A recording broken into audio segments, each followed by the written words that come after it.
Saya ingin menjelaskan dulu apa kasusnya, karena kalau saya tidak jelaskan ini itu akan sangat mempengaruhi kehormatan, martabat saya, martabat partai saya, martabat keluarga besar saya, termasuk martabat dari konstituen, puluhan ribu orang yang memilih saya.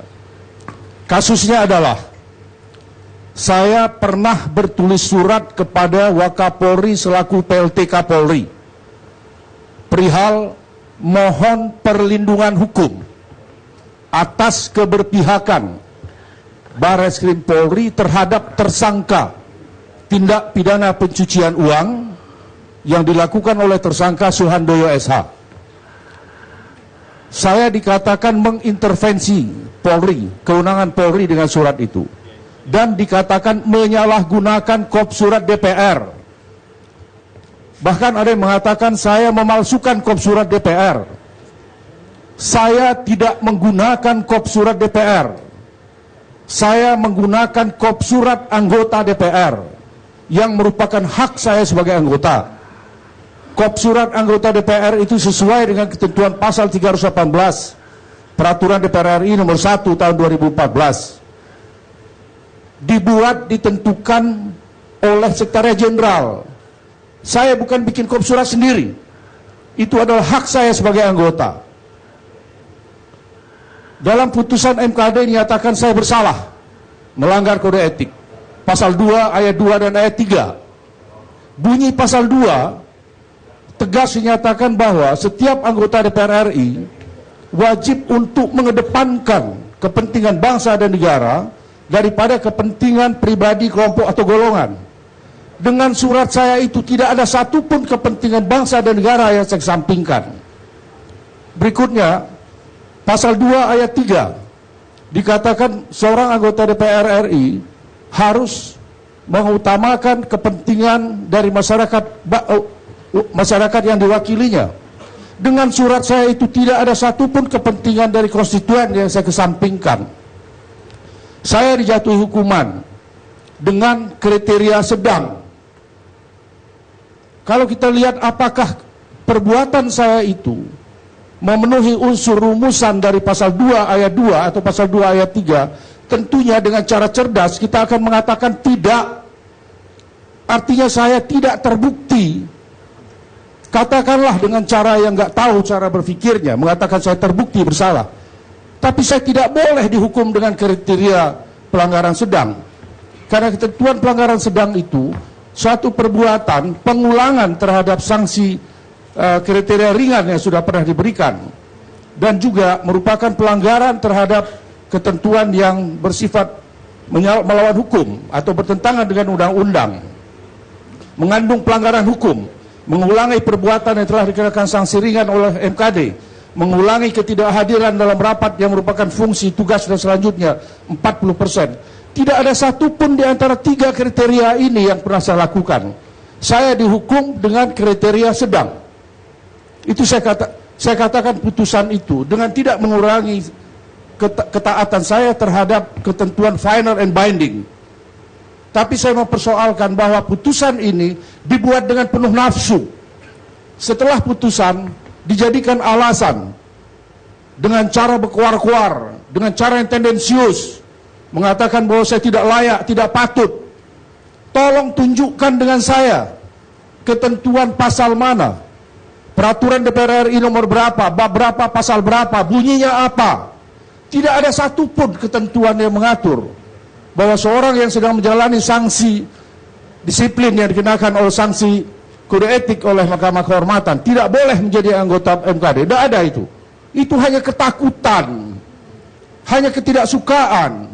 Dan saya sedang mempertimbangkan untuk menggugat putusan ini ke pengadilan negeri. Bukan berupa upaya hukum terhadap putusan, karena putusan ini final and binding. Tapi gugatan saya mengenai perbuatan onreh matah, perbuatan melawan hukum yang bertentangan dengan aturan-aturan yang ada. Nah, ini perlu saya jelaskan kepada konstituen, kepada segenap keluarga besar PDI Perjuangan, bahwa saya tidak melakukan perbuatan yang tercela. Saya membela kepentingan hukum. Saya membela kepentingan kezoliman. Bahwa pihak kami dizolimi. Apa hubungannya kok saya menulis surat itu? Perbuatan itu dilakukan oleh tersangka dalam kaitannya dengan sebuah perusahaan di mana saya sebagai komisaris utama dan saya sebagai pemegang saham di perusahaan itu.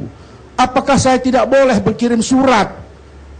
Kalau tidak boleh menggunakan kop surat DPR RI, kop surat yang mana?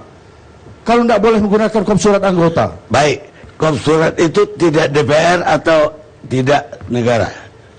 Kop surat itu adalah kop surat setiap anggota. Saya punya. Ada di kop surat itu ada dicetak juga nama Anda tidak? Ada, semua sama bentuknya. Kop surat itu. Ada contohnya? Ada sama seperti ini. Ini kop surat, contoh kop surat. Enggak. Dewan Perwakilan Namanya Rakyat ada di mana? Hakara Haryo Sudinirat. Nomor anggota DPR RI fraksi PD Ini Perjuangan. dibagikan. Dalam pasal 318 itu dibuat oleh Sekretariat Jenderal, tapi kita tidak pernah dibuatkan, tidak pernah dibagikan. Kita bikin masing-masing dengan contoh yang sama dengan lampiran 4. Di lampiran 4 Rumawi contohnya seperti ini. Semua anggota DPR mempunyai seperti ini. Semua ada. Dan dia berhak menggunakan ini. Apa Anda dihukum juga dengan keputusan bulat? Atau ada puting untuk hukum Anda di... Saya nggak ngerti tiba-tiba jatuh putusan. Dalam ketentuan MKD, ketentuan tata persidangan, teradu berhak mengajukan pertanyaan kepada saksi. Teradu berhak mengajukan pertanyaan terhadap pengadu. Saya tidak pernah dipanggil kecuali hanya satu kali. Hanya satu kali. Saya nggak tahu sidang berikutnya seperti apa. Tiba-tiba diputus. Dipanggil saya untuk mendengarkan putusan. Kebetulan saya mendapat tugas dari fraksi, mendapat tugas dari komisi.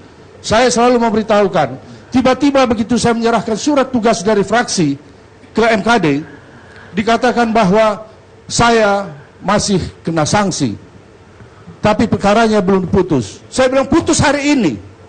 Akhirnya disepakati besok. Keesokan harinya diucapkan putusan ini. Dan putusan inilah yang dibuat oleh saudara Ketua MKD ini siapa? Surahman. Dengan nafsu, dengan tendensius, dengan kasar. Mengatakan Bu Henry tidak berhak. Dia sudah bisa dipastikan tidak boleh duduk. Tunjukkan dasar hukumnya. Jangan asal ngomong. Tunggu dulu. Di MKD itu kan juga ada fraksi PDIP. Ada, ini Pak Wakil ketua juga ada. Ya.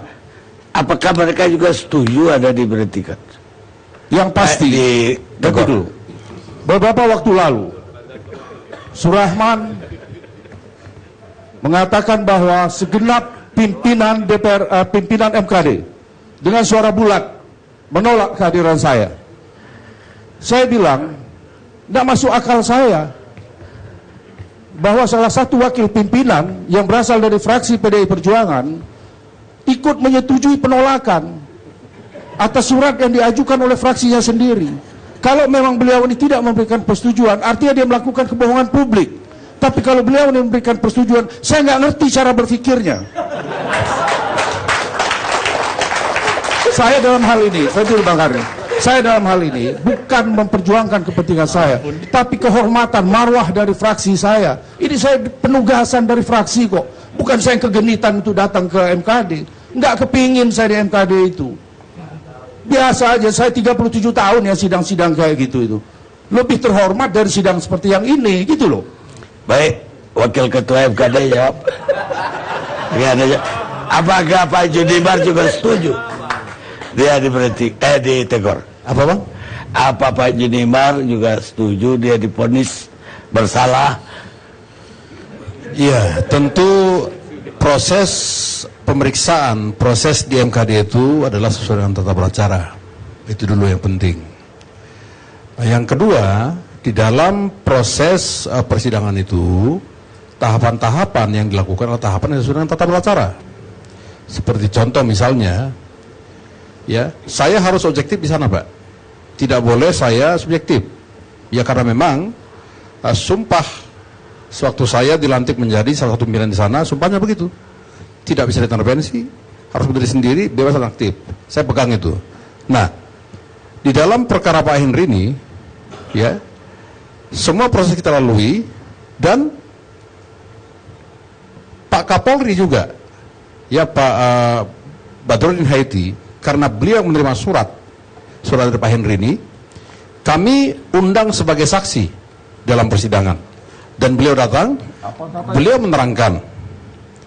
Yang kedua, Pak Kapolda juga, Kapolda Sultra, kami undang juga untuk datang. Pak Direktur Umum juga, Dirkrimum, kami undang.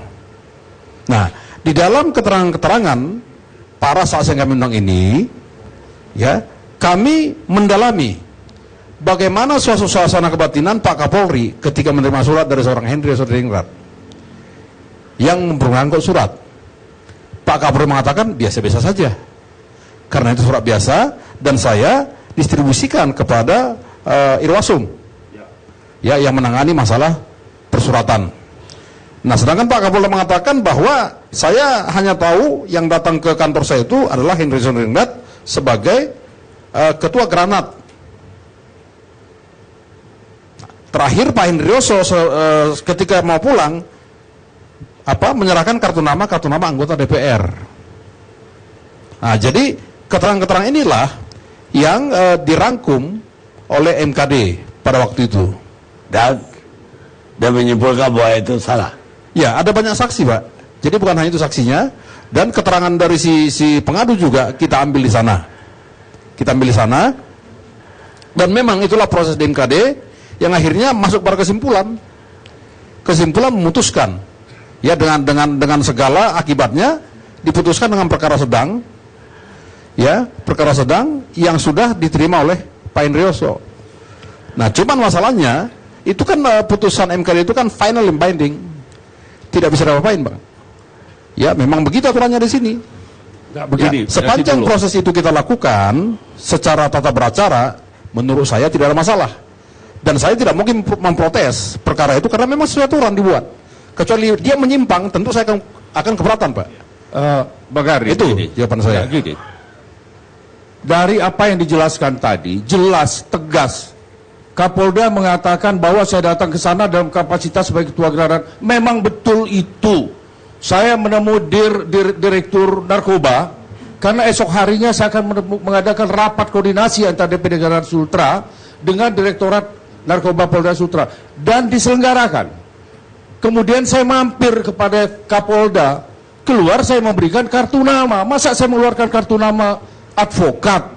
Dan Kapolda sendiri tertulis di dalam salin putusan tidak terintervensi. Tadi Kapolri sendiri dalam putusan menyebutkan tidak terintervensi. Kenapa kok dikatakan saya bersalah mengintervensi? Kop surat itu bukan kop surat DPR. Kenapa saya dikatakan menyalahgunakan kop surat DPR? Dalam pasal 20 ayat 3 Kode Etik baru boleh dikenakan pelanggaran sedang, mengandung pelanggaran hukum, mengulangi perbuatan telah kenakan sanksi ringan oleh MKD. Ini bukan pelanggaran hukum, kata melanggar Kode Etik, dan tidak pernah saya diadili oleh MKD. Saya tidak pernah mengulangi ketidakhadiran 40%. Boleh cek di mana-mana. Dan saya belum pernah dihukum karena melanggar, karena kurang dari melebihi 40% ketidakhadiran. Nah, sekarang publik tahu, benar nggak ini putusan? Bejat nggak saya ini? Baik. Salah nggak saya secara moral? Itu. Lihat dulu sejenak.